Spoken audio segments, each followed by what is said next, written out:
Hoje nós iremos conversar um pouco sobre um pouco da morfologia e fisiologia do sistema excretor, né, com ênfase aí no funcionamento dos rins e a participação no processo de formação da urina, refletindo também no processo de micção, que nada mais é que a eliminação da urina, tá?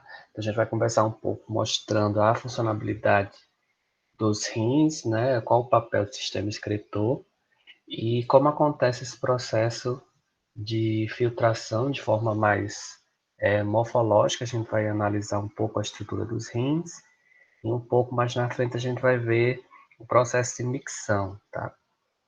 E aí a gente tem como definição que o sistema excretor ele vai ser o conjunto de órgãos, né, que vai ter por função eliminar substâncias que são desnecessárias ao corpo. Então, dentre essas substâncias, a gente tem inúmeras, como resíduos metabólicos derivados do processo de metabolização, principalmente de proteínas, né? Resíduos também derivados de hormônios, também substâncias nitrogenadas derivadas de metabolismo de ácidos nucleicos, né? Principalmente ácido úrico, e entre outras substâncias químicas que precisam ser eliminadas do corpo, senão vão ter um efeito tóxico, né? E aí outra questão também é que essas substâncias desnecessárias, elas podem interferir no processo de osmorregulação, que é quando você tem um desbalanço em relação aos níveis de eletrólitos, né? Então a gente sabe, revisando um pouco sobre aquela questão dos transportes, um meio mais concentrado, né, hiperconcentrado, acaba atraindo a água por osmose. Então essas substâncias também interferem na absorção de substâncias, né, e também na metabolização a partir dos rins. Então, elas precisam ser eliminadas para não atrapalhar a própria funcionalidade dos rins. A função do sistema excretor não é apenas de eliminar essas substâncias que podem ser nocivas ou tóxicas e que são desnecessárias, mas existem outras funções de extrema importância aí para fazer com que esse sistema seja tão significativo, tão importante. Por exemplo, a gente vai ver que uma das funções aí do sistema excretor é formar glicose quando o indivíduo está no jejum prolongado, que é um processo chamado de gliconeogênese. Então, a gente só atribui essa característica metabólica ao fígado, mas os rins têm esse papel também que é essencial, principalmente nos períodos de jejum, né? Então é uma ajuda, né, digamos assim, que esse sistema dá para o fígado em termos de reposição dos níveis de glicose para manter o equilíbrio homeostático do indivíduo. Em termos de composição, o sistema excretor ele vai ser formado por um par de rins que fica na região mais próxima, né, abdominal, mais inferior, na região mais inferior, periabdominal, na verdade, na região periférica, né, mediana, mais próxima à região pélvica, né, e esses rins eles vão estar conectados a um par de uréteres. Existe uma diferença, né, entre uréteres e uretra. Uréteres são esses canais que fazem comunicação entre os rins e a bexiga, e a uretra é justamente a comunicação da bexiga com a parte externa para a eliminação da urina, tá? E a própria bexiga também faz parte do sistema excretor. Conectando aí os rins, a gente tem vários vasos, né? Tanto veias como artérias, se conectando justamente para trazer esse sangue para ser filtrado e também devolvendo esse sangue filtrado para o corpo. Então, a gente vai ver que existem, na verdade, uma rede, né? E mais internamente ao rins, essas redes de vasos, elas diminuem a sua dimensão, as veias e as artérias têm uma dimensão maior, mas internamente, para fazer o processo de filtração, tem que haver um fenômeno chamado capilaridade. Então, tem que haver uma diminuição na dimensão desses vasos até formar microvasos, né? E esses vasos vão estar, esses microvasos, né, esses capilares, vão ter uma conexão com os néfrons, que são as estruturas que vão estar no rim e que são, vamos dizer assim, subestruturas do rins atuando nesse processo de filtração, né, filtração do sangue. Lembrando também, né, que esses rins, eles vão ter uma configuração, parece uma configuração em que parece anatomicamente com uma região côncava, né? Tem a região central, onde vai chegar esses vasos, e a região côncava, onde vai ter essa ramificação desses vasos, internamente falando.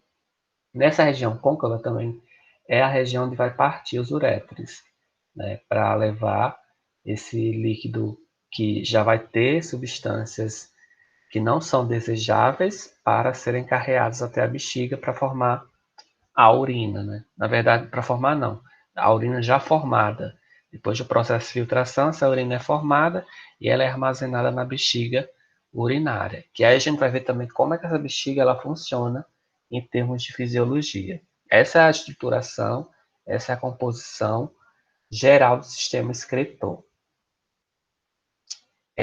Pegando aí a função dos rins, né, dando destaque, além dessa questão dessa função de eliminar substâncias que são tóxicas, indesejáveis, derivadas do metabolismo como um todo, existem outras funções importantes, como, por exemplo, manter os níveis adequados, né, dos líquidos corporais, tanto o volume como também a composição. O volume é muito relacionado com o que é ingerido e com o que é excretado, né? Isso tem que ficar em equilíbrio. E a composição é em termos de eletrólitos, né? Então, por exemplo, um líquido, o líquido intracelular, aliás, o líquido extracelular, quando está muito rico em sódio, tem que haver um contrabalanço aí para compensar essa concentração alta do sódio, fazendo com que haja mais excreção do sódio para equilibrar a composição do sódio, para não interferir na pressão sanguínea, né? Então, que o sódio ele tem a capacidade também de alterar a pressão sanguínea a partir da retenção de líquido. Então, a gente tem essas duas influências sobre da concentração de sódio. Então, o papel dos rins é essencial para manter a composição desses eletrólitos adequada, né, e não interferir na homeostasia. Então, é só lembrar naquela aula inicial em que a gente viu que o meio extracelular tem determinada composição diferente do meio intracelular, quando eu me refiro à composição de substâncias, né, principalmente de íons, de eletrólitos, de forma geral. A outra função seria também fazer uma regulação, né, nesses balanços de água e também de eletrólitos, como eu estou falando. A gente está vendo as funções aqui correlacionadas às funções gerais, seriam essas duas, né? E aí a gente tem algumas funções específicas também. Essas funções específicas só mostram ainda mais a relevância do papel dos rins, tá? Na manutenção da homeostasia. Quais são elas, né? Como eu falei, retirar substâncias tóxicas, equilibrar, manter o equilíbrio osmótico, né? E também fazer com que haja uma regulação dessa pressão arterial. O rim, ele libera algumas substâncias que fazem com que a pressão arterial ela fique equilibrada, né? E também a gente vai ver que a própria funcionabilidade do rim faz com que haja essa compensação na pressão arterial.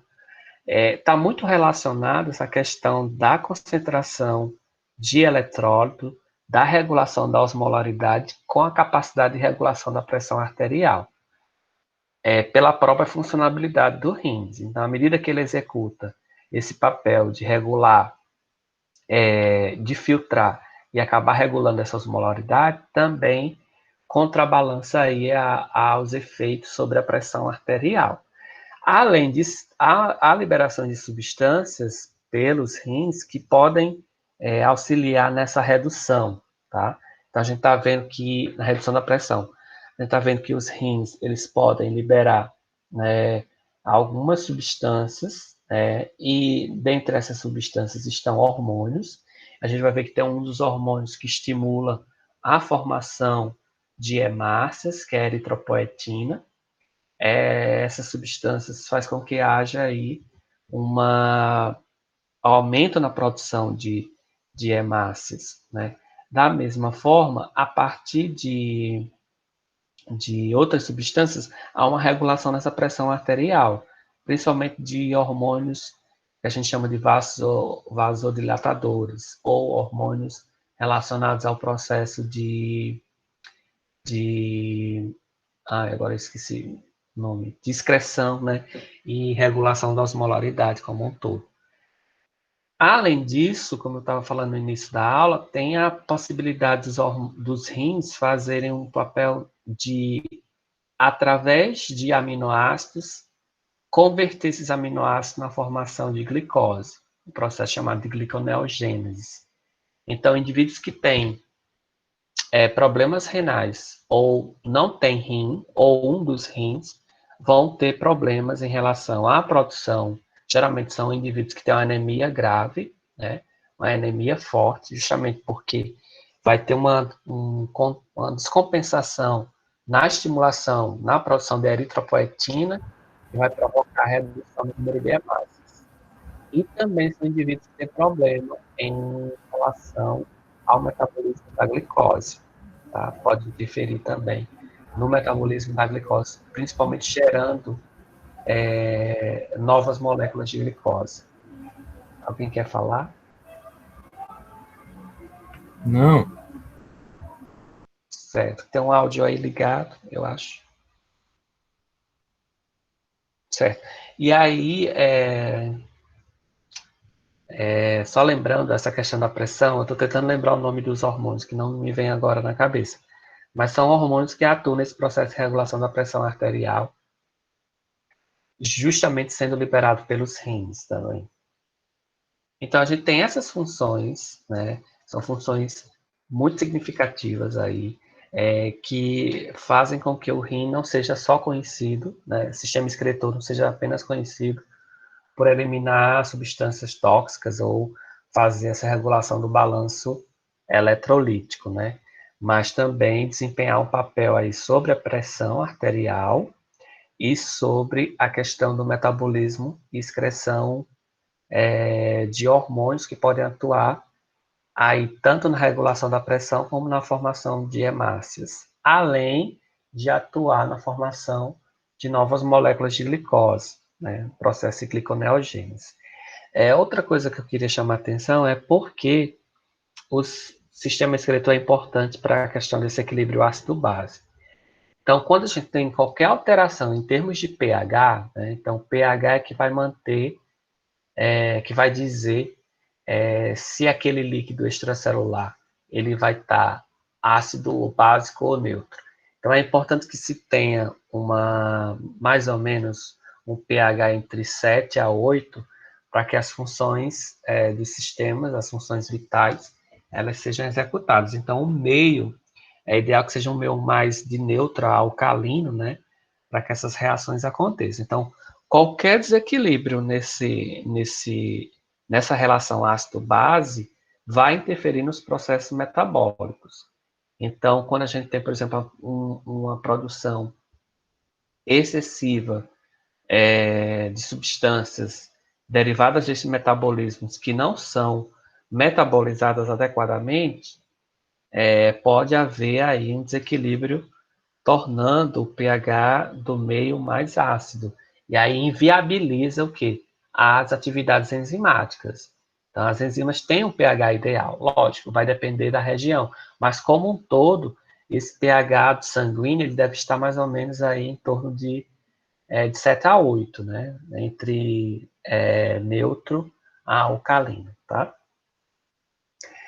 Vejam, aqui nesse gráfico, né, nessa imagem, está mostrando o que acontece, quais os efeitos do aumento da ingestão de sódio, e como é que o sistema excretor regula, mantém esse balanço entre essa alta concentração, né, desse eletrólito com a questão da água. Ó, a gente está vendo que nesse gráfico vai ter uma relação entre o tempo, em termos de dias, correlacionando com 2 pontos, com o volume de líquido extracelular, né, fora da célula, e com a ingestão e excreção de sódio. Então, o que é que acontece com o volume extracelular a partir da ingestão e excreção desse sódio? Com base na funcionalidade do sistema excretor. A gente está vendo, a princípio, que com a ingestão, né, que está em preto, que é essa curva em preto, né, essa linha em preto, formando um quadrado, mostra que com a ingestão, né, há um aumento significativo até 300, a relação aí em termos de concentração, dada aí por essa unidade, né, miliequivalentes, por dia, a gente vai ter uma resposta com base na funcionalidade do sistema excretor. Qual seria essa resposta? Quando se aumenta a concentração, a ingestão de sódio, vai haver, a princípio, uma retenção desse sódio. Essa retenção faz com que, em termos de volume extracelular, eu queria que vocês analisassem o gráfico abaixo. Com essa retenção do sódio, o volume extracelular ele aumenta, né? Ele vai um pouquinho acima da faixa normal. Esse aumento é dado pelo processo de retenção. O que é que acontece em termos de transporte aí? Quando a gente tem uma concentração de determinado íon aumentada, por osmose, a tendência é que haja um ganho de água, né? A água vai de onde está mais para onde tem menos, em termos de osmose, tá? O sódio, ele puxa a água, digamos assim, atrai a água. Então, quando a gente ingere mais sódio na nossa alimentação, né, vai haver o que a gente considera aí denominado como retenção de líquido. Então, esse líquido ele tende a se reter, porque aumenta o volume extracelular. A primeira sensação fisiológica que a gente tem é a necessidade de beber água, né? Então, você come algo salgado, muito salgado, né, ou acima do seu habitual, a primeira sensação que tem, fisiológica, é que você ingira água. Por quê? Está havendo uma demanda maior de água para haver esse contrabalanço. Então, a necessidade de água é para haver o quê? Regularizar o processo de concentração desse eletrólito, que seria o sódio. Com a ingestão de água, a gente vai ter a outra funcionalidade do sistema excretor, que é excretar. Excreta sódio. Então, tem muito sódio, inicialmente retém e depois começa a ver a excreção, que está mostrando aí na linha tracejada, né? Essa linha tracejada. Com essa excreção inicial, abaixo, o que acontece com o volume? Depois que ele sobe, ele fica estável. Está havendo excreção. E depois começa a ver o quê? A perca do sódio. E aí, em termos de volume extracelular, volta-se ao normal, né? Essa perca de sódio está sendo com base no quê? Com base na excreção, na funcionalidade do sistema excretor, na atuação do sistema excretor. Então, por isso que a retenção de líquido é que às vezes você tem uma alimentação, pode ser que essa alimentação esteja influenciando. Quando você come algo muito condimentado, né? Eu falo sódio, não é só quando é algo salgado, mas às vezes uma comida mais condimentada, mais rica em aditivos. Os aditivos, geralmente, a maioria tem muito sódio. E aí faz com que o indivíduo retenha líquido, né? E tenha aquela sensação de estar mais inchado, né? Isso vai depender muito do metabolismo e da dieta, né? Mas aqui, gente, eu estou dizendo isso na prática, mas nesse gráfico está mostrando como o rim, o sistema excretor como um todo, funciona, né? Com base na elevação do eletrólito. Então, ele vai estar sempre, a gente tem uma capacidade de aumento diário de até 300 vezes o habitual em termos de sódio. Lógico, você não pode, você vai ter uns efeitos aí subsequentes, né, em consequência dessa ingestão. A primeira consequência é a necessidade de beber mais líquido, e depois a gente pode ter aí uns quadros mais graves, como dor de cabeça, aumento da pressão arterial, né? Porque o sódio faz com que haja um aumento da pressão, o coração vai precisar bombear mais para fazer com que haja maior processo de excreção desse sódio, tá? Então, esse gráfico mostra essa relação aí, essa regulação desse balanço, com base na relação entre sódio e água, né, em a ingestão.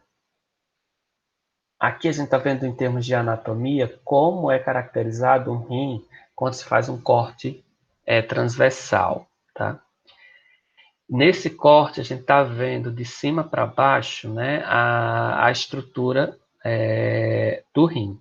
Então eu queria fazer que vocês observassem ao contrário, de baixo para cima, tá? Então de fora, né, para dentro a gente está vendo que o rim é formado por uma cápsula. Na verdade é um tecido que tem uma consistência mais rígida, e aí acaba sendo denominado de cápsula. Na região mediana, a gente tem um córtex, e na região mais interna, a medula, né? E aí a gente tem como esses vasos eles estão interagindo na região do rim. A gente está vendo que esses vasos eles se desembocam na região côncava, né? E aí a gente vai ter essa ligação desses vasos, principalmente com a região inicial do uretra, digamos assim, que recebe outra denominação que a gente vai ver, mas que estão conectados aí. Na medula, a gente tem uma organização em forma de pirâmides, que vão ser as pirâmides renais, tá? Essa outra imagem mostra melhor. Aqui a gente está mostrando, está vendo na imagem, a posição dos rins, né, que é na região mais próxima à pelve, né? A região de localização dos uréteres e da bexiga e da uretra, tá?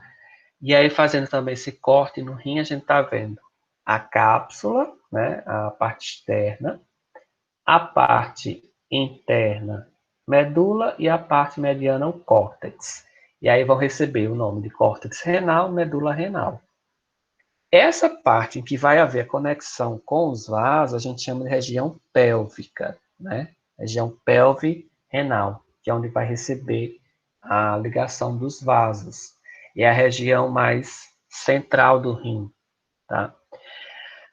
Na parte da medula, a gente vai ter a disposição do quê? Das pirâmides renais. Essas pirâmides renais, elas vão estar com uma conexão aí direta com a região pélvica, a partir do quê? Da região apical, denominada papila. Aí a gente vai ter uma diferença em termos da própria pelve, em termos de nomenclatura. A região mais próxima à pirâmide a gente chama de cálice menor, e a região mais distante da pirâmide a gente chama de cálice maior, tá? Na pirâmide, o que a gente vai ter? O néfron, aí de forma ampliada. Então, a gente percebe que o néfron, ele vai estar presente tanto na região medular, como na região, um pouquinho da região cortical, né? Do córtex do rim. Essa é a estrutura geral do rim. Aqui nessa outra imagem, a gente está vendo que, dando destaque, que essa parte que se conecta entre a pelve, né, e a região dos vasos, a gente tem uma denominação, que é o hilo renal, nessa região mais côncava. É justamente onde vai estar na região, a gente está vendo aí logo abaixo, em destaque, é onde vai se encontrar a artéria e a veia renal, tá? Aí a gente chama de hilo renal. E aí está mostrando nessa outra imagem as mesmas estruturas, né, que eu falei anteriormente, numa imagem melhor, e dando destaque aí ao néfron. No néfron, a gente está vendo que vai ter uma localização tanto na medula como no córtex, tá? Aqui, ó, a gente está vendo que essa região do hilo ela vai ser formada pela uretra, que é onde se liga, né, a região, essa região anterior que a gente chama de pelve renal, os vasos, as artérias e as veias renais, os vasos linfáticos e os nervos. A essa região onde tem essa conexão, a gente chama de hilo renal. Aí, repetindo, o córtex, a medula, a pirâmide, a papila, que é essa região de ligação da pirâmide com a região pélvica, a região parenquimal, né, onde vai estar toda a junção do córtex e da medula, onde a gente destaca a presença aí do néfron. Lembrando que o néfron pode ter essa disposição parcial no córtex, mas ele vai estar numa dimensão maior na região medular, né, que é na região da pirâmide renal. E aí a gente tem que esse suprimento sanguíneo, né, em termos de composição de vasos sanguíneos, a gente vai ter diferentes tipos, né? Com base nas artérias, né, a artéria, só lembrando, a artéria, a gente vai ter o sangue que vai sair, né, do coração e vai chegar para os tecidos, e as veias é o sangue que volta, que vai para o coração. Então, a gente vai ter aqui na artéria renal as artérias interlobares, que são essas que vão ficar entre a região de cada pirâmide ou de cada lóbulo, tá?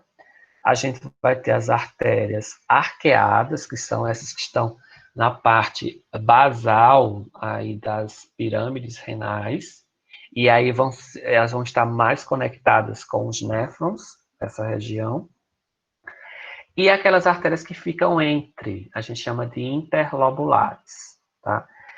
Aqui, ó, a gente está vendo que com a chegada da veia renal e da artéria renal, aí a gente vai ter, a partir da penetração dessa artéria renal no rim, as suas subdivisões, né? Então, ela se inicia subdividindo como artéria segmentar e recebendo essas outras nomenclaturas que eu acabei de falar, com base na posição. Lembrando, as artérias trazem o sangue que vem do coração e as veias vão fazer com que esse sangue retorne ao coração, né? Então, a gente tem esses dois tipos de vasos aí. Nas extremidades distais, a gente vai ter as arteríolas e os capilares. Os que estão conectados às artérias, os vasos mais distantes, a gente chama de capilares glomerulares. São a partir deles que vai haver o processo de chegada desse sangue para ser filtrado e, ao mesmo tempo, a liberação dessas substâncias que foram filtradas para formar a urina, né? São nos capilares, tanto na região do glomérulo, que é onde vai haver a filtração, e os capilares peritubulares são esses capilares que vão fazer com que seja levado a urina, né? Para a formação, para o armazenamento, desculpa, na bexiga. Aqui mostrando também as veias, né? A sua classificação, tá? E eu queria que vocês dessem uma atenção à estrutura do néfron, tá? Que eu vou mostrar agora. Então, o importante aqui desse slide não é nem decorar o nome das veias, né? E das artérias, mas compreender a estrutura do néfron. O néfron vai ser formado por uma cápsula.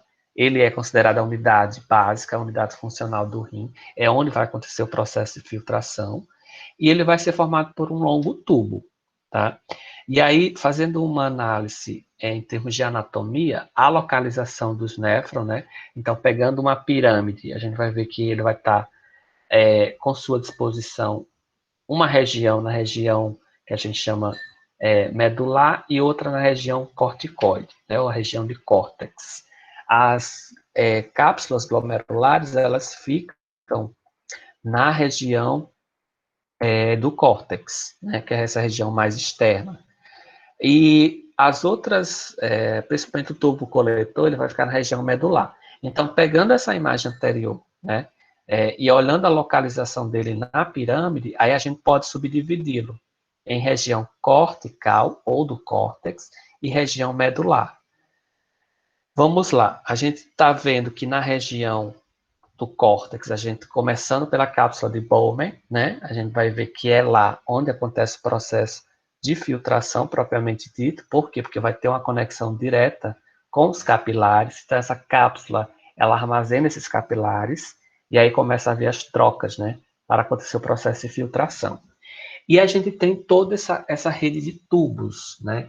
Saindo aí da cápsula de Bowman, a gente está vendo que existe um túbulo que é mais próximo à cápsula e vai receber o nome de túbulo proximal, né? Esse túbulo proximal, ele dá uma volta, né? E aí ele desce para a região medular, onde vai ser formada a alça, né? Ele vai formar uma alça chamada alça de Henle. E aí essa alça vai ter também zonas, né? Vai ter a região descendente, a região ascendente, e essa região ascendente também é subdividida na fina e na mais espessa. E aí, continuando, né, a partir da alça de L, volta-se para a região do córtex, onde vai já receber outro nome, que seria a mácula densa, que é essa região mais próxima à cápsula de Bowman, né, e onde passa entre os capilares. Mais distante, a gente está vendo o que? Já um túbulo, que ele vai ter a função já de recolher esse material filtrado, desembocando no tubo coletor cortical, né? O tubo conector ele desemboca no tubo coletor cortical, que já na medula vai receber o nome de tubo coletor medular. Desembocando, conectando-se com o duto coletor, que aí sim, aí a gente já tem a urina formada, né, e vai ser armazenada. Esse ducto coletor vai se conectar com os uretres para poder fazer o processo de eliminação da urina, né, a partir da sua formação desse filtrado. Só relembrando as partes. E os, com base nessa localização, a gente vai ter os tipos, néfros que são direcionados aí na região cortical, né, vão receber o nome de néfros corticais, vão ter esses glomérulos localizados nessa região cortical, e os justamedulares, que são aqueles onde vão ter esses glomérulos mais profundos nessa região do córtex renal, mais próximo à medula, né? E vão ter uma alça de Ehring mais alongada. São chamados os justos medulares. Aqui a gente está vendo ó, os néfros cortical e os justos medulares, que aí a gente está vendo que a localização desses néfrons justa glomerular, ou também denominados justa medulares, eles vão ter uma disposição justamente maior nessa região da medula. Não que, aí o que, é que vocês precisam entender? Que essa localização do néfron não é apenas numa região. Essa nomenclatura aqui é com base nas partes, né? Então, vão ter partes que vão estar localizadas na região cortical e partes do néfron vão estar locadas na região medular. Essa nomenclatura é mais para partes do néfron, tá? A parte dos néfrons. Com base nisso, a gente entra no processo de formação da urina, né? A urina foi formada e aí essa urina ela precisa ser armazenada. E acontece o que a gente chama de micção, que é quando a bexiga ela precisa ser esvaziada. Existem algumas etapas desse processo. O que vai acontecer inicialmente é que com o enchimento da bexiga, né, com o armazenamento dessa urina, a bexiga ela vai passar a sua zona limiar e vai começar a sofrer um processo de tensão. Essa tensão desencadeia, a partir de uma rede nervosa, um reflexo, que é o reflexo de micção, que é a intenção para acionar lá um músculo, que esse músculo possa relaxar e aconteça o esvaziamento da bexiga. Em etapas, né, a gente vai ter, na figura 1, mostrando aí, qual é esse músculo que é acionado? É o músculo destrussor, né? Esse músculo destrussor, ele interage aí, principalmente com o esfíncter, né? Que é o esfíncter uretral, para que aconteça esse processo de liberação da urina, tá?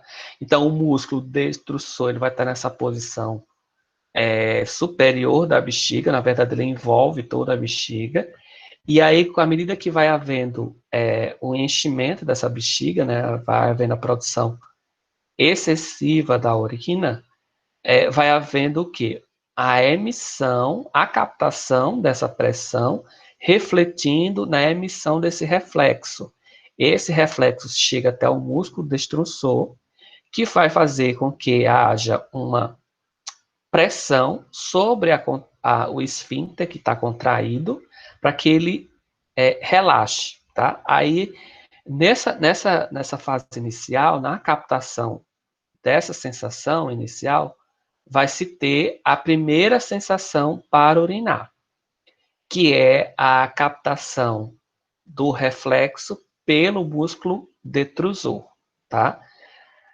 Essa primeira sensação, ela vai refletir na metade da bexiga cheia, tá? No terceiro ponto, já vai ter o quê? A quantidade de urina aumenta, já vai se ter o desejo de urinar, que é o desejo miccional. Por quê?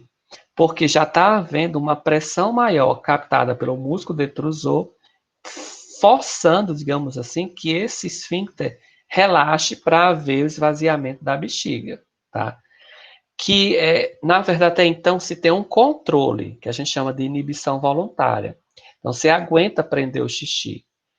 Depois, com o aumento da quantidade de urina na bexiga, aí chega um ponto em que essa inibição voluntária, ela perde, digamos assim, a sua capacidade com base nas tensões que vão existir executadas pelo músculo destrusor, tá? E aí chega-se a se ter aquela vontade incontrolável de fazer xixi, né, que é de miccionar, liberando aí a urina. Mas essa liberação só vai se dar a partir do quê? Da contração desse músculo detrusor, tá? E também fazendo com que haja o relaxamento do esfíncter, para poder realmente liberar esse canal da uretra, né? Fazendo com que haja liberação. Marcelino, Oi. tem aquelas pessoas que têm problema de fazer xixi vezes, né? É porque tem algum problema no músculo detrusor? Exatamente. Com o passar do tempo, principalmente com o avanço da idade, na verdade, é mais do esfíncter, né? Essa capacidade de contração do esfíncter, ela vai sendo perdida. O músculo detrusor está funcionando normalmente, né? Principalmente captando essa pressão. Agora, a contração do esfíncter é que não está sendo controlada. E aí o indivíduo não consegue segurar por muito tempo. Na verdade, com o avanço da idade, às vezes, assim que é formada a urina, já tem o processo de micção. Não tem mais nem a capacidade de armazenar, né? Às vezes. Entendi. Então o problema é no esfíncter, né? Isso, no controle do esfíncter. Certo? No controle do esfíncter. Muito boa sua pergunta, Fátima. E aí a gente tem, em termos de anatomia, né, essa bexiga sendo dividida na parte principal, que a gente chama do corpo, e na parte do colo, que é essa região que vai fazer contato com o esfíncter. Né? Vejam que esse esfíncter está aí tanto relacionado com a bexiga, com essa parte que a gente denomina de colo, como também com a região da uretra, né? Para ver justamente essa liberação ou não desse canal. E os músculos são o detrusor, como eu já falei anteriormente, que ele é utilizado aí para fazer o processo de esvaziamento a partir do processo de contração. Nós temos o trígono, que esse trígono, na verdade, ele capta a informação que vem do músculo detrusor e passa para o esfíncter. Ele faz essa ponte, né? Que é uma área triangular, essa que está mais na região basal. E o esfíncter interno e externo. Estou a imagem melhor mostrando, ó. A gente está vendo os uréteres aqui, né? Chegando. E aí a gente está vendo o músculo detrusor, né? A gente está vendo a região do trígono, ó, como é um músculo bem arqueado aí. conectando justamente essa relação com o músculo detrusor e com a região do esfíncter, tá? Então, é por isso que ele faz esse intercâmbio. Com base na pressão exercida pela contração do músculo detrusor, o trígono informa, né, passa esse processo de contração para o esfíncter. Agora, o esfíncter, lembrando que ele vai ter uma região interna e uma região externa, né? Essa região interna, ela está mais próxima à bexiga e a região externa está mais próxima à uretra, tá? E aí, esse esfíncter ele é controlado, né? O que não é controlado voluntariamente é o esfíncter, a parte dele interna, está mais próxima à região da bexiga, tá? E o esfíncter externo, não. Ele sim que é controlado de forma voluntária. Então, o indivíduo que tem incontinência, ele não tem o controle sobre o esfíncter, especificamente a parte externa, né? Que faz essa conexão direta com a uretra. Aqui a anatomia da bexiga no masculina, né? No homem, e aqui essa anterior na mulher. Tá? E aí mostrando a proximidade da bexiga com a próstata, né? A gente está vendo a próstata logo muito próxima à bexiga, tanto que às vezes às vezes a próstata inflamada com um tamanho maior, ela interfere no processo de micção. Por quê? Porque vai estar aí pressionando tanto a região do trígono, né, da bexiga, como também a região uretral. Então, geralmente, quem tem problemas de próstata começa a ter uma sintomatologia aí de não conseguir fazer, não conseguir miccionar, né, não conseguir fazer xixi, tá? Justamente por essa localização aí. E em termos de nervos, né, como é que se dá esse controle? Marcelino, tem essa de não fazer o xixi, né, como tu falou da próstata, mas também da pessoa ir fazer o xixi e não sentir que tá fazendo, também, né? No caso da próstata. Como assim? Fazer assim, voluntariamente, assim, a pessoa tá na rua e acaba fazendo xixi na roupa. Também tem isso, né, do negócio da próstata. Incontinência, né? Que pode ser provocada também pelo crescimento, no caso dos homens, né? Da próstata. Pode acontecer. Na verdade, há uma desregulação desse processo de micção com o crescimento da próstata. O que é mais característico é que haja o quê? Uma obstrução, né? Então, o indivíduo passa mais tempo só com a bexiga cheia, dolorida e não consegue urinar, não consegue miccionar, né? Fazer a micção. Essa incontinência é mais difícil, eu vejo pelo meu ponto de vista que é mais difícil ter, né, essa incontinência, mas pode acontecer. Isso vai depender se a região da próstata está interferindo, por exemplo, no esfíncter, considerado o esfíncter externo, né? Então, se ela estiver mais próxima aí, esse crescimento, e acaba, de certa forma, não fazendo com que esse esfíncter se feche, né, se contraia, e aí sim pode interferir, fazendo com que o indivíduo tenha incontinência, tá? Os nervos, a gente tem uma relação basicamente a partir dos nervos pélvicos, justamente pela localização, né? A bexiga está mais próxima à região pélvica, está na região pélvica, né? E tem uma conexão direta com a medula pelo um plexo, denominado plexo sacral. Esse plexo sacral, ou sacro, né? Ele tem essa função de fazer com que aconteça não o processo de micção.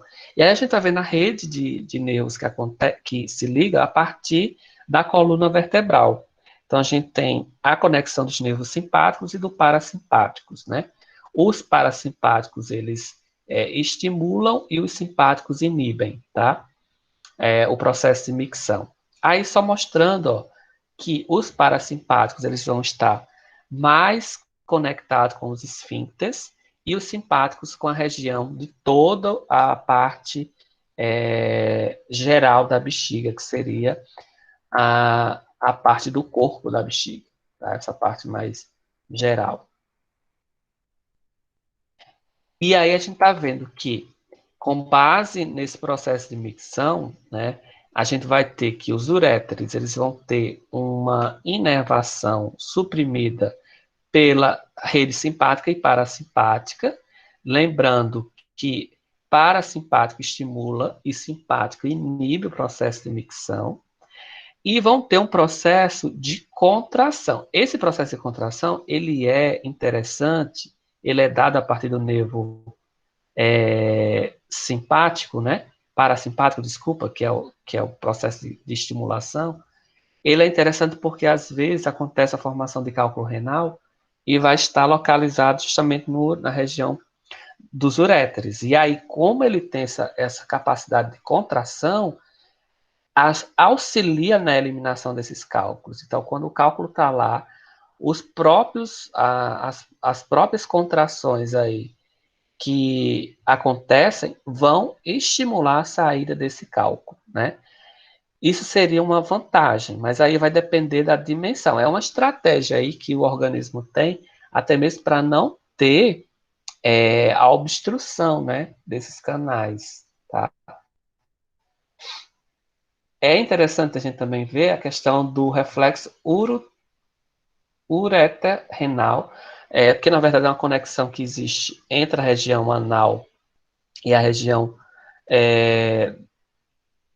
Perdão, gente, estou falando outra coisa. É a região dos uréteres com a região do rim, tá? Perdão, essa conexão entre esses dois aí. E aí possibilita, né, esse reflexo que esse material que for filtrado, ele seja direcionado para a bexiga e, consequentemente, armazenado, tá? Consequentemente armazenado. Aqui a gente está vendo como acontece o que a gente chama de reflexo de micção, ou seja, aquela sensação, né, que desencadeia, são esses reflexos que vão desencadear a vontade de urinar, né, a sensação de urinar, de acontecer o processo de micção. A gente está vendo uma relação aí entre a pressão, né, essa pressão intravesical é dado por uma relação com a quantidade de água e o volume. Então, a relação direta. Quando a bexiga vai enchendo, vai aumentando o seu volume, essa pressão ela vai subindo. Além da pressão, que seria essa linha vermelha mais forte, né, existe, com base nessa pressão, os processos de contração. Então, inicialmente, se tem uma pressão elevada, de 0 a mais ou menos, digamos aí, 6 a 7, né, pressão por centímetro, depois vai subindo lentamente. Agora vai chegar uma parte em que vai começar o processo de contração. Essa primeira contração que tem aí, ela reflete na primeira sensação para urinar, tá? Então, deu essa primeira contração, a partir da pressão, desencadeada pelo aumento no volume da bexiga, ocasionado pelo aumento da quantidade de urina, e essa contração ela vai sempre se propagar ao longo de toda a bexiga e de uma forma exponencial, aumentando significativamente. Então, a primeira contração tem uma pressão X, a segunda contração já vai ter uma pressão 2x, sempre assim, sempre multiplicando os processos de contração. Por quê? Porque esses processos de contração, eles vão fazer com que aquele músculo destrussor se conecte, emita, né, mais potenciais lá para o trígono, para que o trígono passe esses potenciais lá para o esfíncter, fazendo com que haja a liberação, o relaxamento, para haver a liberação da urina. Então, quanto mais tempo você acumula o xixi, maior vão ser essas contrações, né? Por quê? Porque vai haver aí o que a gente chama de efeito somatório. Então, com base no aumento, a cada aumento no volume, aumenta-se a pressão, que vai aumentar as ondas de contração. Tá? Essas ondas de contração vão ser cada vez mais intensas, a um ponto em que você não vai conseguir mais controlar, né, armazenar esse xixi. Aí a gente tem aqueles problemas de infecção. Então, quando o indivíduo armazena por muito tempo o xixi, vai ter problemas de infecção decorrente dos excessos aí de... Primeiro, você está armazenando algo que é tóxico, né? Que é ruim para o seu corpo, que precisa ser eliminada. Aí a gente também tem o efeito tóxico dessas próprias substâncias, aí causando a infecção, como também a infecção decorrente do processo de contrações. É como se o músculo tivesse ali trabalhando muito, né? E fazendo com que acontece algo que não está dentro da normalidade. E aí pode gerar quadros de infecção, né? O mais importante é que esse processo de contração, ele desencadeia processos inflamatórios, né? E aí a inflamação gera infecção, pode gerar infecção, tá? Tem uma atividade aqui, é só a nível de conhecimento, certo? Não é para entregar, tá? Mas é só para vocês derem uma lida aí, um termo de curiosidade, que era para explicar o que acontece em termos de fisiologia, nos casos de incontinência, eu até falei na aula, né? De obstrução da urina e pela formação do cálculo renal. Então, se tiverem curiosidade, dê uma pesquisada. Lembrando que eu não quero essa atividade, ela está aqui porque eu achei interessante mantê-la, que eu já tinha feito nas outras turmas. E aí, a nível de curiosidade, o que acontece em termos fisiológicos na incontinência, na obstrução e no cálculo renal, tá? Gente, alguma dúvida?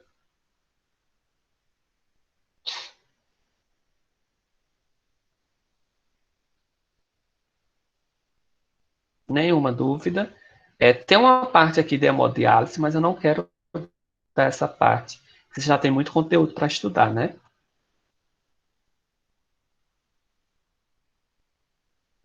Érica está perguntando, no caso de incontinência urinária, é o mesmo problema? Mesmo problema de quê, Érica? Não entendi.